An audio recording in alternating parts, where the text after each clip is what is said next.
आपला आवाज कोकण 24 तास। उपमुख्यमंत्री म्हणून सुनीत्रा पवार दादांचा वारसा पुढे नक्कीच नेतील असा विश्वास महाराष्ट्र राज्याचे उद्योग मंत्री तथा रत्नागिरी जिल्ह्याचे पालकमंत्री डॉक्टर उदय सामंत यांनी व्यक्त केला आहे।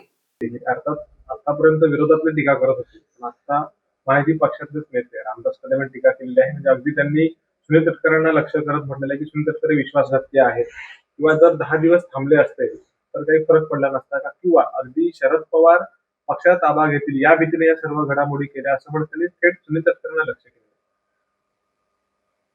याचं उत्तर मी 2 दिवसापूर्वीच दिलेलं आहे की सुनेत्रा वहिनी राज्याच्या उपमुख्यमंत्री झाल्या याचं 100% समाधान आम्हाला सगळ्यांना आहे आणि माननीय अजितदादांचा वारसा त्या पुढे घेऊन जातील याच्याबद्दल देखील आत्मविश्वास माझ्यासारख्या कार्यकर्त्याला आहे। कारण मी स्वतः अजितदादांबरोबर 20 वर्ष काम केले, त्याच्यामुळे राजकारणातला म्हणण्यापेक्षा समाजकारणातला सुनेत्रा वहिनींचा आवाका मला माहिती आहे। ते चांगल्या पद्धतीनं उपमुख्यमंत्रीपद चालवू शकतात आणि अजितदादांचा वारसा पुढे नेऊ शकतात। मी 2 दिवसापूर्वी पण हे सांगितलं होतं की जनतेच्या मनामध्ये काय, महाराष्ट्राच्या लोकांच्या मनामध्ये काय, ती भूमिका मी स्पष्ट पद्धतीनं मांडली होती। कोणी काय भूमिका मांडली हा त्यांचा वैयक्तिक प्रश्न आहे। अनेक वर्तमानपत्रातनं हे अग्रलेख देखील आलेले होते की सुनेत्रा वहिनींनी उपमुख्यमंत्री होणं याच्यामध्ये कोणाला वाईट वाटलं अशातला अजिबात भाग नाही, पण इतक्या लवकर का झालं, हे करायला लावलं का, किंवा कोणी करून घेतंय का, अशा पद्धतीच्या शंका आम्ही काढत नाही आहोत। तुम्ही जर सोशल मीडियावर गेला किंवा इलेक्ट्रॉनिक मीडियाची बातमी बघत असताना खाली येणाऱ्या जर तुम्ही कमेंट्स बघितल्या तर ह्या महाराष्ट्रातल्या जनतेच्या लोकांच्या मनातल्या शंका आहेत।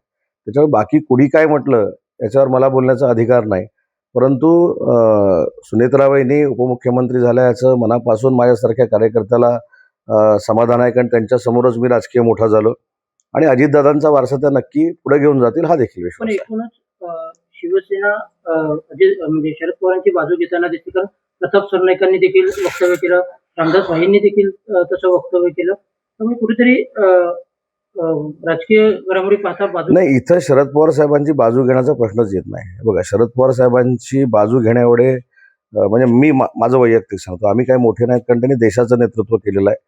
शरद पवार हे देशाचे मोठे नेते, त्यामुळे त्यांच्याविषयी मी काही बोलणे योग्य नाही असे मत पालकमंत्री डॉक्टर उदय सामंत यांनी रत्नागिरी येथे पत्रकारांशी बोलताना व्यक्त केले आणि शरद पवार यांच्याशिवाय महाराष्ट्राचे राजकारण होऊच शकत नाही असेही ते म्हणाले। त्यांचा पक्ष हा वेगळा पक्ष आहे आणि अजितदादांचा पक्ष हा वेगळा पक्ष आहे। त्याच्यामुळे मुद्दा असा राहतो की जनतेच्या मनातलं जे काय ते लोकप्रतिनिधींनी मांडलं पाहिजे। आज जनतेच्या मनामध्ये ही मात्र कुठेतरी संभ्रमावस्था आहे की एकीकडे समाधान नक्कीच आहे की सुनेत्रा वहिनी उपमुख्यमंत्री झाल्या किंवा अजितदादांचा वारसा ते पुढे चालवतील, पण इतक्या लवकर का झालं आणि मग ते का झालं ही शंका येताना कोणी हे करून घेतलं का, याच्या मागं कोणी आहे का, हा उदय सामंतचा प्रश्न नाही आहे किंवा प्रताप सरनाईकांचा प्रश्न नाही, हा महाराष्ट्रातल्या जनतेच्या मनातला प्रश्न आहे। दुसरीकडे राज्यसभा निवडणुकीत महाविकास आघाडीला फटका बसणार असं दिसते, कारण शरद पवारांसह 7 खासदार 2 एप्रिल रोजी निवृत्त होते आणि आमदार बलाबलानुसार 3 जागा त्यांच्या कमी होतील आणि भाजपच्या जागा मात्र वाढताना दिसतील। नाही, ही प्रोसिजर आहे। ज्यांचे खासदार वाढलेले असतात, ज्यांचे सत्तेमध्ये आमदार असतात जास्त, त्यांचा राज्यसभेचा सदस्य होतो आणि तुम्ही जर पूर्ण देशामध्ये बघितलं तर अनेक राज्यांमध्ये भारतीय जनता पार्टीचे आमदार हे अनेक पटीनं वाढलेलं असल्यामुळं नक्कीच हा फटका महाविकास आघाडीला म्हणजे एनडीए आघाडीला बसणार आहे।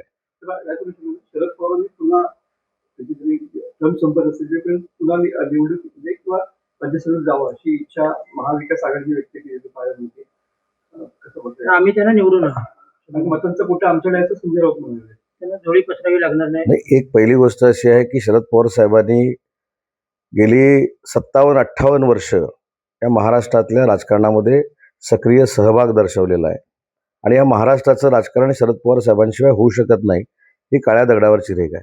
परंतु त्यांनी राज्यसभेमध्ये यायचं न यायचं ह्याला सल्ला देणारे ज्यांनी सल्ला दिलाय ते तरी मोठे आहेत का किंवा मी मोठा आहे का, त्याच्यामुळे हा पवार साहेबांचा वैयक्तिक प्रश्न आहे, त्यांच्या पक्षाचा प्रश्न आहे। आपण किती मोठ्या लोकांना सल्ले देतो याचं भान काही लोकांना असलं पाहिजे। पवार साहेब सक्षम आहेत, पवार साहेबांनी देशाचं नेतृत्व केलेलं आहे, पंतप्रधान होता पवारसाहेब राहिलेले आहेत। अशा व्यक्तीला आपण काय करावं हे सांगणं एवढं तर मी नक्की, बाकी कोणी मोठं असू शकतं पण मी तर नक्की मोठा नाही। मुंबई महापालिकेचं भास्कर जाधव आणि रामदास कदम यांच्यातले वाद पुण्याच्या जवळजवळ त्यावेळी पाहायला मिळाले. खूप अशा पद्धतीची टीका दोन्हीकडून झाली. काय सांगाल? दोन्हीही त्या पक्षातले ज्येष्ठ नेते आहेत आणि त्यांच्यामध्ये जे काय चाललेलं आहे किंवा त्यांच्यामध्ये जे काय वादविवाद असतील, जी काय भाषणं चाललेली आहेत, हे त्यांना वैयक्तिक आलेले अनुभव असू शकतात.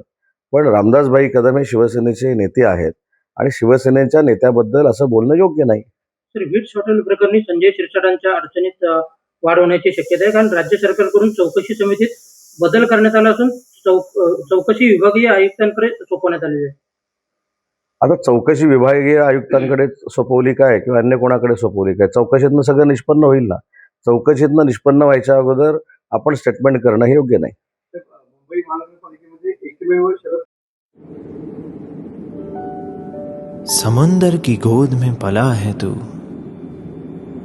अंगड़ाई लेते ही लहरें शुरू, आज यौवन की मस्ती छोड़, ले चलता हूं तुझे एक नए मोड़, आजा तुझे माँ पुकारे अब, छेड़ देते हैं बीच से कुछ शरारत हंसी, गले लगा ले उसे ए फकीर, इंतजार कर रहा है तेरा तो, चल दे देते हैं उसे फसल की खूबसूरती तो, आजा तुझे माँ पुकारे अब, उन्हें भी देनी है एक नई पहचान, आजा तुझे माँ पुकारे अब। फिनोलेक्स पाइप्स पहुंचाए पानी को अपनी माँ के पास। महाराष्ट्रातील तसेच कोकणातील महत्त्वाच्या बातम्या पाहण्यासाठी कोकण 24 तास न्यूज चॅनलला यूट्यूबवर सबस्क्राईब करा आणि बेल आयकॉन प्रेस करा.